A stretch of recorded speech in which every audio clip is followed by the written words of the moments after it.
Why can we no longer think of the British Isles without the word paedoph in front of them? Our society has become increasingly paranoid about child safety, imagining abuse behind every closed door and a paedophile in every playground. These are our children. They skip down our streets, but the paedophile is waiting. As with terrorism, child sexual abuse dominates our news coverage, when the actual prevalence of such abuse is so low that such heavy coverage doesn't make sense. Government plans paedophile hostels in neighbourhoods across the country, but will residents tolerate them? It's being claimed that children are still at risk from paedophiles because of a major shortfall in funding the policing of the internet. The Association of Chief Police Officers and a coalition of leading charities want a massive injection of money to help catch offenders. There are warnings tonight that some of the children who've been orphaned by the tsunami disaster could become victims of abuse. Orphanages are preparing themselves for a huge influx of children, but aid agencies are warning that paedophiles could try to exploit them. Men are maligned on our screens. Every other TV show has a reference to male paedophiles and abusers. Now you look like the sort who's got some beautiful kiddies at home. What do you want to know for? What are you, some sort of paediatrician or something? You need locking up, you do. In swimming pools and at school plays, photographs are forbidden, in the pretense that it's for child safety. The real reason is to keep horrible thoughts of paedophiles at the front of our minds, where such thoughts are simply not warranted. One school in England will only publish pictures of students with faces censored. I'm actually very distressed by what has happened about sexual abuse of children in general. And my main distress is the kind of vilification of men. There was a study which came out from one of the polytechs that became a university. And the study said that most men could become sexual abusers. And I spoke out against that on the media very, very strongly because I was furious. You know, I'm raising 2 sons. What is the message to young men? That you're a danger to your own children? But what can be done to address that? I mean... We have to speak out. And it's not a popular thing to do, but whenever anybody makes one of these absolutely ludicrous statements, it's very important that people stand up and say, excuse me, prove that. You know, what is this? You know, like this university saying that all men have the potential to be abusers. That's like saying we all have the potential to be murderers. I mean, I suppose we all have the potential to be all kinds of things. It's kind of nonsensical because, yeah, every man is capable of rape. To then accuse the man of being a rapist or of being a potential rapist because he can do is ridiculous. Young babies, the most vulnerable of society that we can imagine. The murder of young babies are almost entirely by their mothers. Young babies don't tend to get murdered very often, but almost entirely the murder of young babies are by their mother. So therefore, every mother, every woman is potentially a baby killer. It's in the same way, you know, it means nothing. By and large, 99.9% of the people actually outside are okay. So you don't want to instill into a generation of youngsters the fact that, you know, outside people are full of weirdos who are likely to be molesting and upsetting and harming you.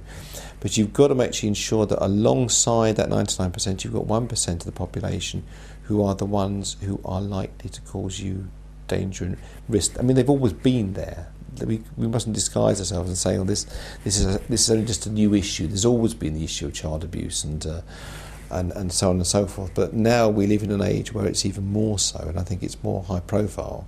Edicts are coming out from councils telling teachers not to touch children between the shoulders and the knees, not to let them sit on your lap if you're reading them a story.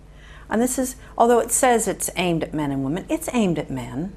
There's national guidelines, there's guidelines from the DFE.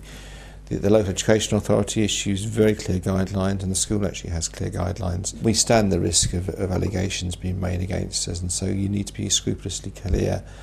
You don't put yourself in a situation where you could be compromised or there's a misunderstanding. So, for example, my office door is never shut. If I'm dealing with a child, talking to a child, unless it's with a parent present or another member of staff, the door's always open. This paranoia about child sexual abuse is no accident. It's a deliberate plan executed by government and charities to generate income out of our fears. The NSPCC and other feminist groups promote the view that men are the main abusers of children in their fundraising campaigns.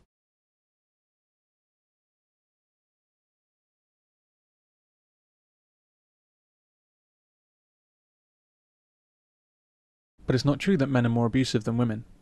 The NSPCC's own figures show that women commit most acts of child abuse, even allowing for their greater custody of children. Most child abuse is committed by single or unmarried women.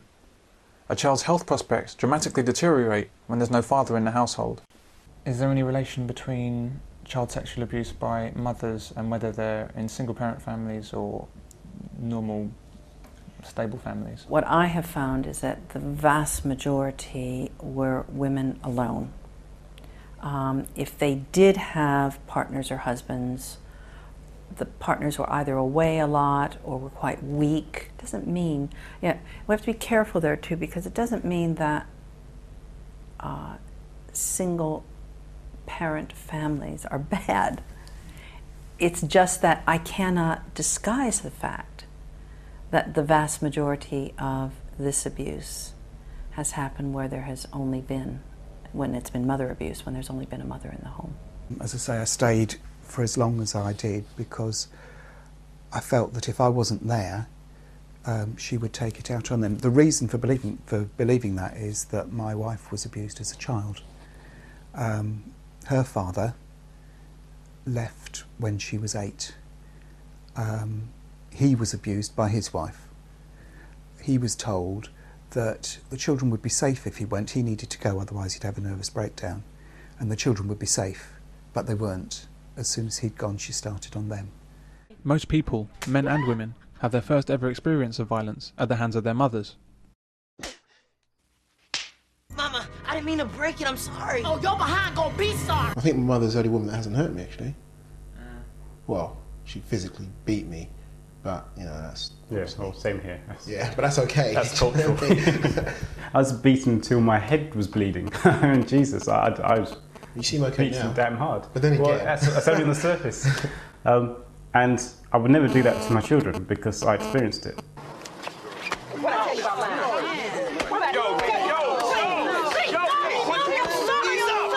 Get upstairs now! You didn't have to hit your boy like that. He's already scared to death. I appreciate you helping my Eddie, I truly do. But I'll have nobody question how I raised him, not even his daddy. Yet the presentation of child abuse overwhelmingly singles out men as perpetrators. I mean, you knew a bigger no than the last time I decked you. This is particularly true with the presentation of child sexual abuse. Lisa, do you know why you're here? Yes. Can you tell us? Because Daddy touched me in bad places. Burying your head under the covers to drown out the screams of your baby sister?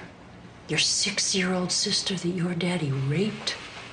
Night after night? Even virtually impossible examples of child abuse by men are discussed and broadcast with fervour. Let us say it is somebody who is raped by a sex pervert. Let us say that it's a young woman who is raped by her father. This woman should not, or this child, well, she wouldn't be a child. You can only get this if you're over 18. Businesses like the NSPCC and Oxfam trade on the negative perception of men, rather than what they know to be the reality. Some children and babies are battered to death by their mothers, or burnt with boiling water or cigarettes. Some mothers deliberately poison their children, typically with bleach or rat poison. Some babies are shaken by their mothers until their necks snap. Some babies are suffocated, stabbed, neglected, or starved to death. But when mothers kill their babies, it's not called murder, it's called infanticide. Only a woman can kill her baby, claim to be suffering some kind of syndrome, and escape prison. In fact, women seem to be afflicted by numerous syndromes, all of which allow them to kill in cold blood and be considered blameless. Battered woman syndrome, premenstrual syndrome, Munchausen syndrome by proxy, whatever the crime, there's a female-only defence using some kind of syndrome. Hey, Lois, look at me. I got postpartum depression. Wah! I'm sad about stuff. Wah!